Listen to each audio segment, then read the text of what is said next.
Members of the crew do not talk back to the captain. They simply carry out orders. The captain is the master of his ship, and his decrees are carried out.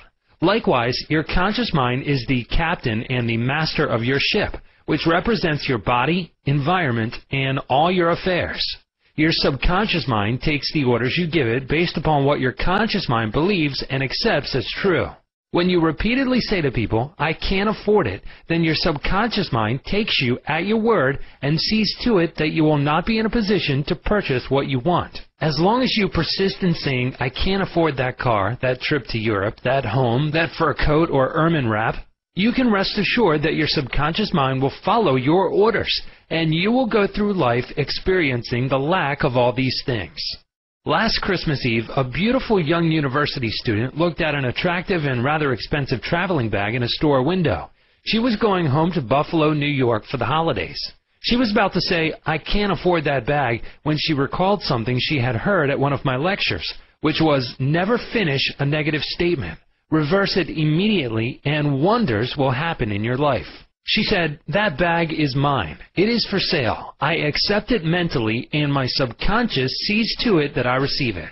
At 8 o'clock Christmas Eve, her fiancé presented her with a bag exactly the same as the one she had looked at and mentally identified herself with at 10 o'clock the same morning. She had filled her mind with the thought of expectancy and released the whole thing to her deeper mind, which has the know-how of accomplishment. This young girl, a student of the University of Southern California, said to me, "I didn't have the money to buy that bag, but now I know where to find money and all the things I need, and that is in the treasure house of eternity within me." Another simple illustration is this.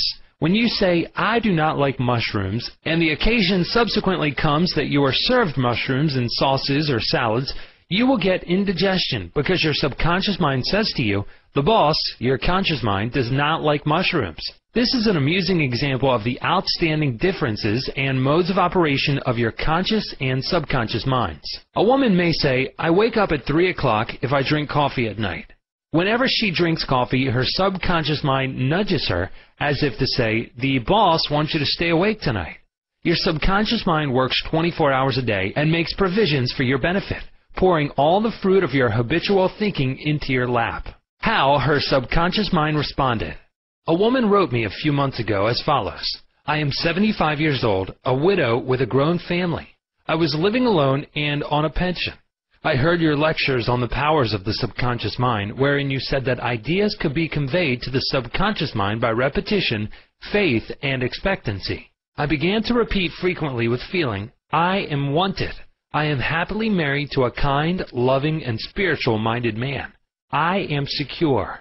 I kept on doing this many times a day for about 2 weeks, and one day at the corner drugstore I was introduced to a retired pharmacist. I found him to be kind, understanding, and very religious. He was a perfect answer to my prayer. Within a week he proposed to me, and now we are on our honeymoon in Europe. I know that the intelligence within my subconscious mind brought both of us together in divine order. This woman discovered that the treasure house was within her. Her prayer was felt as true in her heart, and her affirmation sank down by osmosis into her subconscious mind, which is the creative medium. The moment she succeeded in bringing about a subjective embodiment, her subconscious mind brought about the answer through the law of attraction. Her deeper mind, full of wisdom and intelligence, brought both of them together in divine order.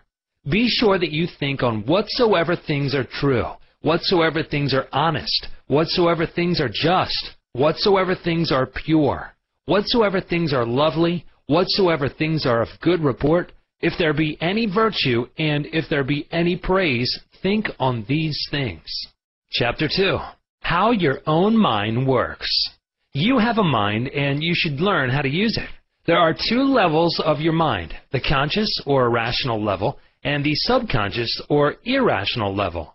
You think with your conscious mind, and whatever you habitually think sinks down into your subconscious mind, which creates according to the nature of your thoughts. Your subconscious mind is the seat of your emotions and is the creative mind.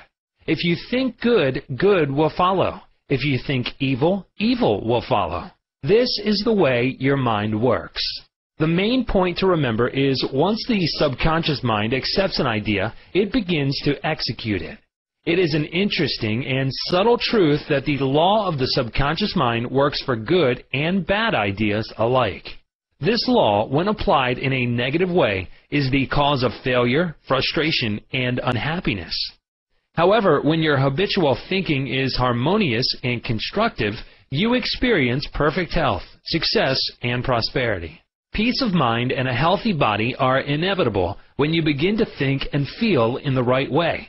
Whatever you claim mentally and feel as true, your subconscious mind will accept and bring forth into your experience. The only thing necessary for you to do is to get your subconscious mind to accept your idea, and the law of your own subconscious mind will bring forth the health, peace, or the position you desire. You give the command or decree, and your subconscious will faithfully reproduce the idea impressed upon it. The law of your mind is this. You will get a reaction or response from your subconscious mind according to the nature of the thought or idea you hold in your conscious mind. Psychologists and psychiatrists point out that when thoughts are conveyed to your subconscious mind, impressions are made in the brain cells. As soon as your subconscious accepts any idea, it proceeds to put it into effect immediately. It works by association of ideas and uses every bit of knowledge that you have gathered in your lifetime to bring about its purpose. It draws on the infinite power, energy, and wisdom within you. It lines up all the laws of nature to get its way. Sometimes it seems to bring about an immediate solution to your difficulties, but at other times it takes days, weeks, or longer. Its ways are past finding out. Conscious and subconscious terms differentiated. You must remember that these are not two minds. They are merely two spheres of activity within one mind. Your conscious mind is the reasoning mind. It is that phase of mind which chooses. For example, you choose your books, your home, and your partner in life. You make all your decisions with your conscious mind. On the other hand, without any conscious choice on your part, your heart is kept functioning automatically, and the process of digestion, circulation, and breathing are carried on by your subconscious mind through processes independent of your conscious control. Your subconscious mind accepts what is impressed upon it, or what you consciously believe. It does not reason things out like your conscious mind, and it does not argue with you controversially. Your subconscious mind is like the soil, which accepts any kind of seed, good or bad. Your thoughts are active and might be likened unto seeds. Negative, destructive thoughts continue to work negatively in your subconscious mind, and in due time will come forth into outer experience which corresponds with them. Remember, your subconscious mind does not engage in proving whether your thoughts are good or bad, true or false, but it responds according to the nature of your thoughts or suggestions. For example, if you consciously assume something is true, even though it may be false, your subconscious mind will accept it as true and proceed to bring about results, which must necessarily follow, because you consciously assumed it to be true. Experiments by psychologists. Innumerable experiments by psychologists and others on persons in the hypnotic state have shown that the subconscious mind is incapable of making selections and comparisons which are necessary for a reasoning process. They have shown repeatedly that your subconscious mind will accept any suggestions, however false. Having once accepted any suggestion, it responds according to the nature of the suggestion given. To illustrate the amenability of your subconscious mind to suggestion, if a practiced hypnotist suggests to one of his subjects that he is Napoleon Bonaparte, or even a cat or a dog, he will act out the part with imitable accuracy. His personality becomes changed for the time being. He believes himself to be whatever the operator tells him he is. A skilled hypnotist may suggest to one of his students in the hypnotic state that his back itches, to another that his nose is bleeding, to another that he is a marble statue, to another that he is freezing and the temperature is below zero. Each one will follow out the line of his particular suggestion, totally obvious to all his surroundings, which do not pertain to his idea. These simple illustrations portray clearly the difference between your conscious reasoning mind and your subconscious mind, which is impersonal, non-selective, and accepts as true whatever your conscious mind believes to be true. Hence the importance of selecting thoughts, ideas, and premises which bless, heal, inspire, and fill your soul with joy. The terms objective and subjective mind clarified. Your conscious mind is sometimes referred to as your objective mind because it deals with outward objects. The objective mind takes cognizance of the objective world. Its media of observation are your 5 physical senses. Your objective mind is your guide and director in your contact with your environment. You gain knowledge through your 5 senses. Your objective mind learns through observation, experience, and education. As previously pointed out, the greatest function of the objective mind is that of reasoning. Suppose you are one of the thousands of tourists who come to Los Angeles annually. You would come to the conclusion that it is a beautiful city based upon your observation of the parks, pretty gardens, majestic buildings, and lovely homes. This is the working of your objective mind. Your subconscious mind is oftentimes referred to as your subjective mind. Your subjective mind takes cognizance of its environment by means independent of the 5 senses. Your subjective mind perceives by intuition. It is the seat of your emotion and the storehouse of memory. Your subjective mind performs its highest functions when your objective senses are in abeyance. In a word, it is that intelligence which makes itself manifest when the objective mind is suspended or in a sleepy, drowsy state. Your subjective mind sees without the use of the natural organs of vision.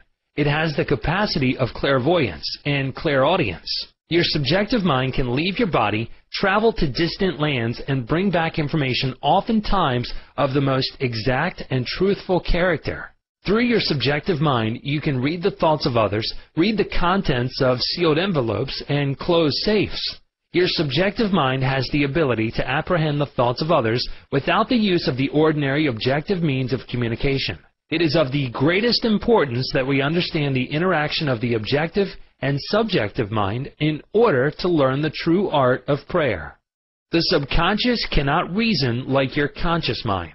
Your conscious mind cannot argue controversially. Hence, if you give it wrong suggestions, it will accept them as true and will proceed to bring them to pass as conditions, experiences, and events. All things that have happened to you are based on thoughts impressed on your subconscious mind through belief. If you have conveyed erroneous concepts to your subconscious mind, the sure method of overcoming them is by the repetition of constructive, harmonious thoughts frequently repeated, which your subconscious mind accepts, thus forming new and healthy habits of thought and life, for your subconscious mind is the seat of habit. The habitual thinking of your conscious mind establishes deep grooves in your subconscious mind. This is very favorable for you if your habitual thoughts are harmonious, peaceful, and constructive. If you have indulged in fear, worry, and other destructive forms of thinking, the remedy is to recognize the omnipotence of your subconscious mind and decree freedom, happiness, and perfect health.